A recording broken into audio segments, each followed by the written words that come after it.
Welcome to the Real Estate Syndication Show. Whether you are a seasoned investor or building a new real estate business, this is the show for you. Whitney Sewell talks to top experts in the business. Our goal is to help you master real estate syndication. And now your host, Whitney Sewell. Yeah, so we started the company about 2013, kind of full-time since 2015. As you mentioned, we've done a lot with the historic tax credits, which is a strong program here in Ohio. And then, it's also a federal program.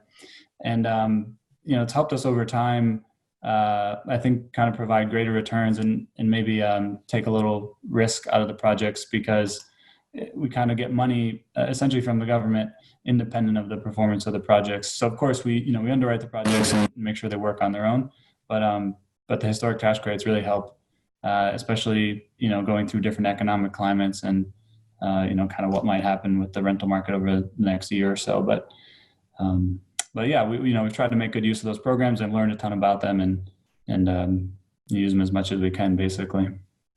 So what is a historic tax credit? I mean, I've heard of that a lot and I think I understand what it is, but just in case the listener, has no idea what you're talking about, what is a historic tax credit?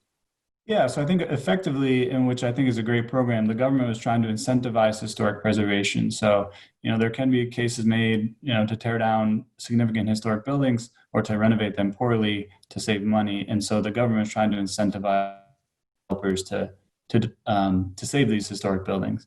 And so it's a program that's federal across the entire country, and then most states have an additional program, including a strong one here in Ohio. And so if you preserve the building and you keep certain features of it, they essentially give you a credit for part of that construction costs. The state credit is 25% here in Ohio, and the federal credit is 20% anywhere across the country.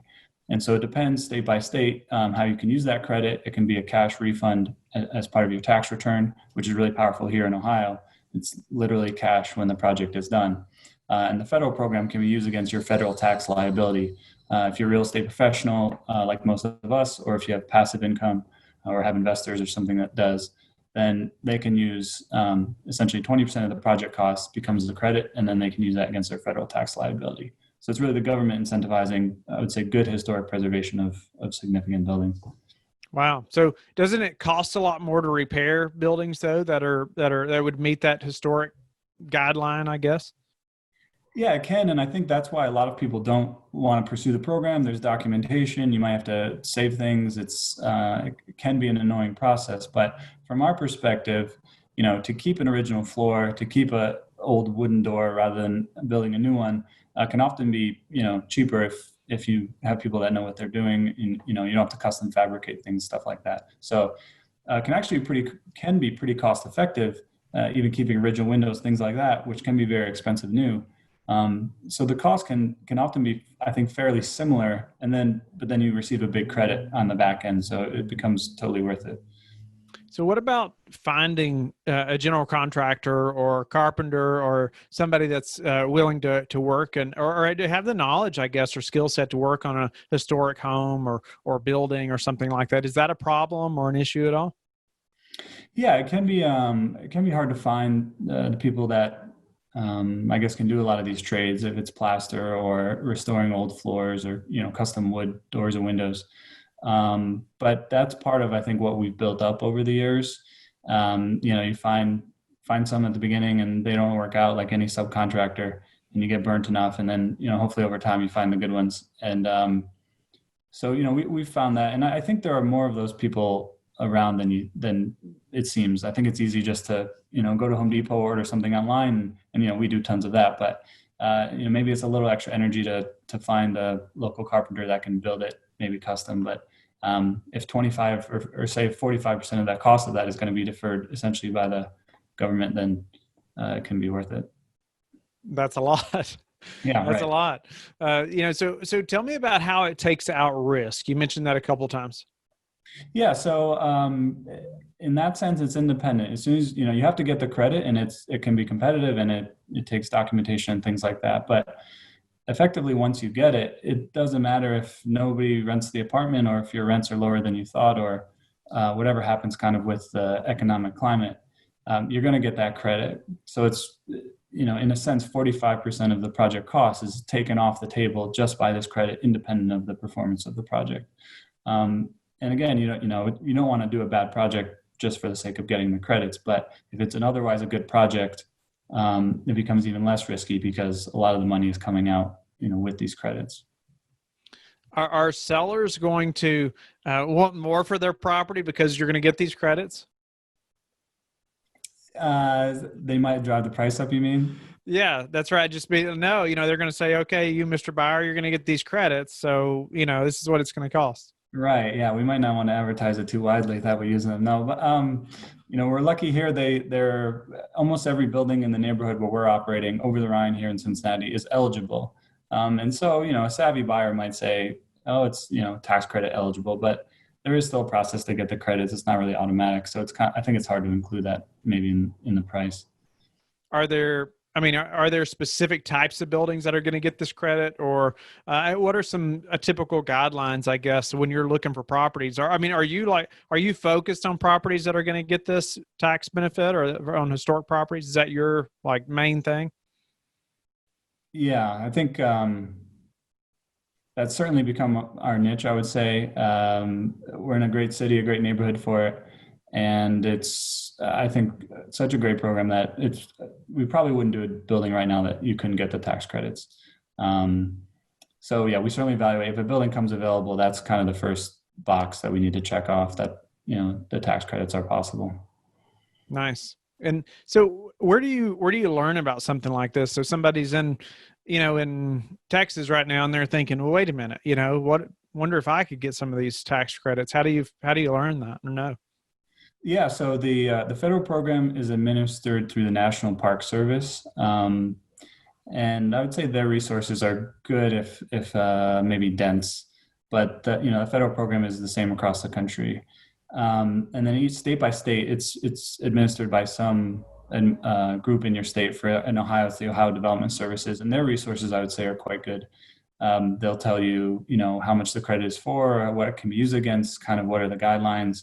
What's the application look like, all of that. And it does vary a little bit state by state in terms of how good that program is and what's required to go into it. But it's pretty much the federal standard is pretty consistent, across the country. What about just the requirements or the documentation and paperwork like you've mentioned a couple of times? Could you elaborate on that a little bit just so we know what we're getting into? Yeah, so essentially, you start with the building, you apply for the credits, and the main part of that application is documenting what's currently there. So you take a photo throughout the building of different angles, you put that on a photo key so that the reviewer can kind of tell what they're dealing with, what you're dealing with. And then you say literally in a text document what you're going to do. So you can see in the third floor, all the original floors are there. We're going to keep those. There's 6 original doors that are there. Those will keep. The 10 new doors, we're going to, do a new door, which looks like this. So it is quite detailed, I would say, in that respect. The one good thing is it's kind of the same from building to building. So it's pretty painful the first time, but then after that, it's like, okay, you keep the original floors, you keep the original doors. That part of it actually stays fairly consistent. So, but yeah, so you document each kind of treatment, they call it, and that's just a text document stating what you're going to do. And effectively that gets reviewed and approved. And then at the end, you just have to do what you said. And so there's a certification at the end of the project too, which you submit and you say, hey, we said we were going to do this and we did it. And there's some back and forth at that point too, but hopefully you don't screw it up. Is that, do you know all that, say, before you close on a project? Can you do some of that during due diligence as far as figuring out everything that's going to have to be done and if you can actually get the tax credit or not? Yeah, you could probably sort of informally see, because I could imagine, and sometimes it comes up with like, okay, could you put an elevator in the middle of the building? And maybe that would really be required for a project, but that could come in conflict with the tax credit. And so those kind of things you can sort of approach informally and just ask the state reviewers and, what they would think. They have the same incentive in it that you do, that the project gets renovated and that it's done well. But until you formally kind of submit it, you don't know for sure. So that part of it, can be tricky, especially if it's a building that maybe requires something big or a new addition or, something that might be sort of outside kind of the historic bounds. Can you just elaborate maybe on a previous project, about how you use this? Yeah. So for example, actually the building I'm in right now is, three-bedroom apartments, and we got a $70,000 state tax credit. We finished the project last year. And so this tax season, the investors will get $70,000 as a cash refund on their returns, and that was on $100,000 invested. So effectively, 72% literally of their initial investment is coming out of the project. 2 years into their investment, and 1 year after the project is complete. So that's pretty powerful, and then that's in addition to everything else that's good about real estate and depreciation, and now we're making money on rents and all that, and the asset appreciation.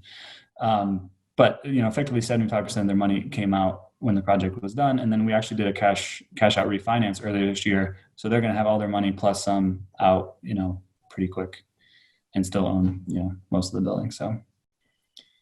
Wow. That sounds pretty good. Yeah. Yeah. And, it's annoying, but it's documentation. It's not like, it's nothing crazy. And it's one of those things that you just go through it, and it's kind of documentation pain. But in a sense, if the government's going to give you, 45% of your project, it's hard to turn down. Yeah. Yeah. It's developing a process, right? I mean, just making sure all your I's are dotted and your T's are crossed, right? Yeah. We have documentation from previous projects. We can use a lot of the similar language. It's a wood floor from one building to the next. It's wood doors from one building to the next. And a lot of it's kind of carries over. And we know enough about the project, and we have a good relationship with the people that administer it in Columbus. And it's become a real tool for us. And, we're not the only ones. There's a lot of people doing it in Cincinnati, and certainly in Cleveland, and around the country taking advantage of this program. What's the typical age of a property like this? Like what's too new, or, the vintage? Yeah. So ours are all typically before 1900 or into the early 1900s. Depending where the building is, there's kind of it's like a period of significance. So that's the time period in which it was part of the kind of historic character. And I don't know exactly what that is for Over the Rhine, but I think it probably goes until the 1940s. So, there's a broad range there. They started in the, 1830s, and probably a 100-year time span where all those buildings would be part of it. What happens if you mess up, or you don't do it just like, you intended, or you make a mistake? Yeah. So there's a review process at the end. I think, there's always an opportunity to fix it, and, they would never want to deny you just, offhand, but depending what it is, that fix could be really expensive. If you use the wrong windows and there's 50 of them, that could be a $40,000 fix. So there went your credit. Yeah, exactly. And, we haven't gotten into too many issues like that. I've heard of some, they get to the final stage and they never got something approved. And, if it doesn't agree with what you basically said in the document, then it's, it can be bad, I guess. So how do you, or I guess, what's the biggest investor objection to historic properties like this? Fortunately for us, we are doing a complete renovation, and that's part of the historic tax credits. Actually, you have to invest more than you bought the building for. There's kind of a minimum investment. So the idea is you're not buying a building built in 1910, maybe renovated in the 60s, and everything's outdated. I think that could be really tough. And that's, I think, a criticism maybe of old buildings is everything's outdated. In our case, we're doing a complete renovation. It's all new electric, it's all new plumbing, all new mechanicals. And, there's, of course, annoyance that goes along with that. But when we're done, we know that everything is good and should last for a long time. So in that sense, I think the investors are totally on board. Part of the pain is it does take time in addition to normal construction time, where you have to apply. It's only in 2 rounds every year, and so it adds to the total project timeline.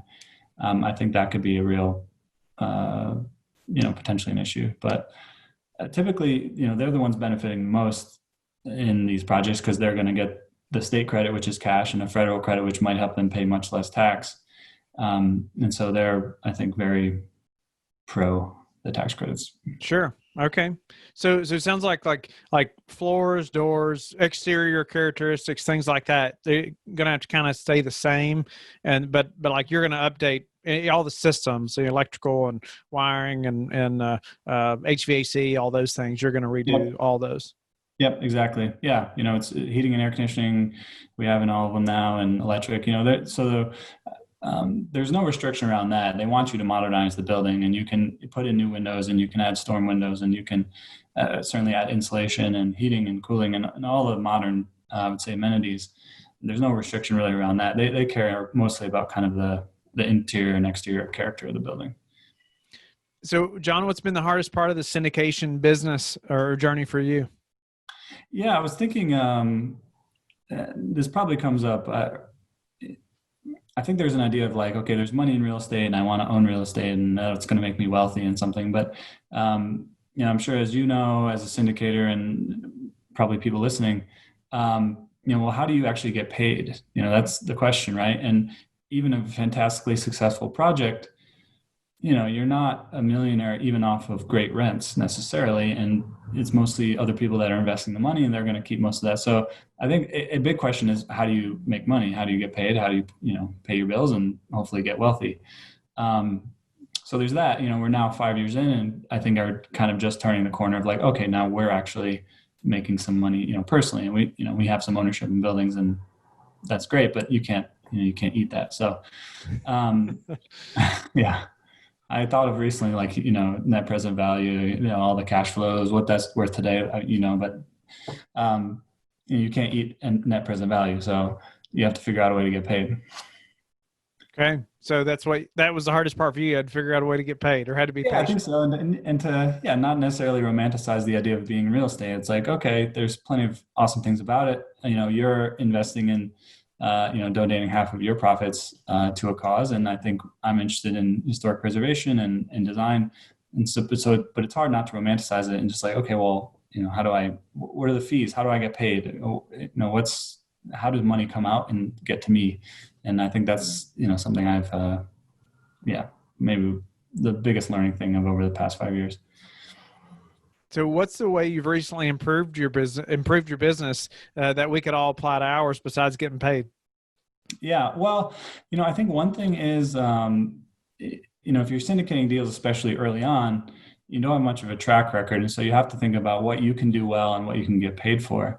And so with all of these projects, we started out not knowing much, not knowing anything about construction, knowing nothing about these historic tax credits. And we took it to figure it out ourselves and not necessarily, pay consultants and all this. And now that's kind of an expertise and that's how we get paid. We can get paid to do the tax credits and we can get paid to be the general contractor. And so I think that's what's improved, especially over the past year of there's real revenue coming into us as a company, not just the properties and not rents and all that, which we may or may not see a lot of. Now we have real revenue, which is to be the general contractor specifically and to do the tax credits. And so that's, I think, something to consider. Like, what can you do really well in the business that provides value to the investors that they're going to pay you for, essentially, or the project will pay you for? Yeah. So what's your best source right now of meeting investors? Yeah, that's a good question. We've had some luck through our website, kind of inbound, and I think we're going to put a lot more energy into that moving forward. Just trying to get, I'd say, more inbound interest. The networking piece is important. One thing I think I've learned is, you get money in surprising places.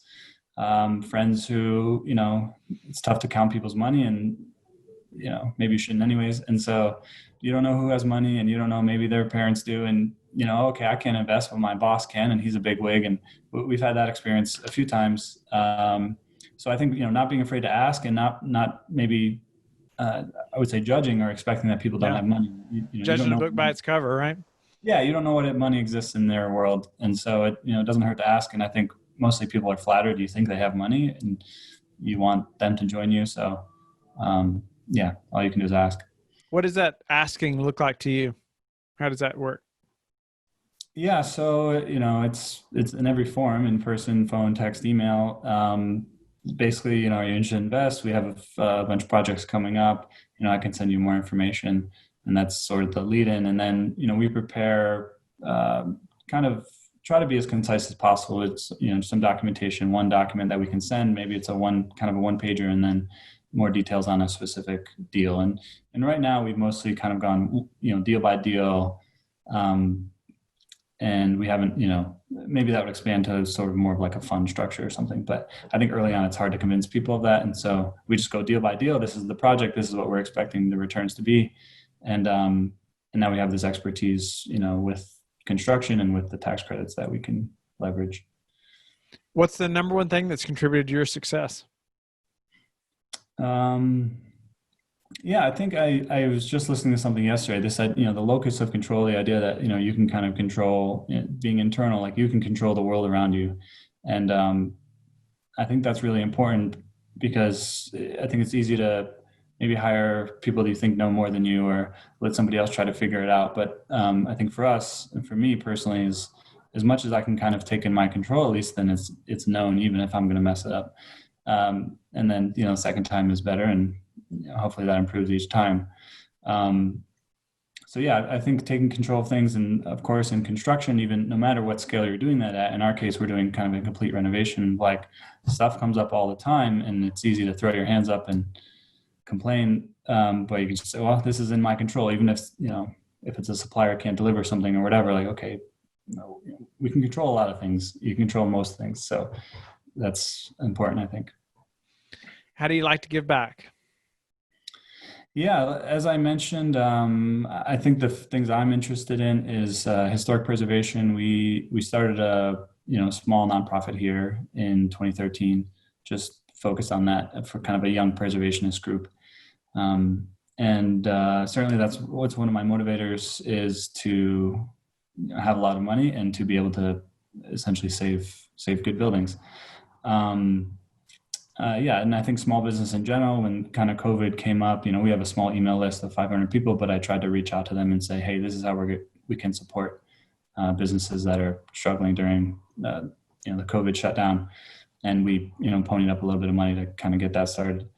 So yeah, I would say generally like small business and historic preservation. Those are kind of my two main interests. John, I'm grateful for your time, and I just think you've made me more aware of this historic tax credits that I probably didn't know were out there. But then I hope a lot of the listeners are more aware of them as well, and how you've used them to benefit your business and your investors in a big way. But tell the listeners how they can get in touch with you and learn more about you. Yeah, so our company is Kunst, K-U-N-S-T. It's a German word for art, the idea of renovating buildings artfully. So K-U-N-S-T. The website is www.kunst.us, K-U-N-S-T.us, like United States. And then that's my email, john@kunst.us. And then, text or call. You can put it out, 513-813-1667. I'm available any form that works. Thank you for listening to the Real Estate Syndication Show, brought to you by LifeBridge Capital. LifeBridge Capital works with investors nationwide to invest in real estate, while also donating 50% of its profits to assist parents who are committing to adoption. LifeBridge Capital, making a difference, one investor and one child at a time. Connect online at www.lifebridgecapital.com for free material and videos to further your success.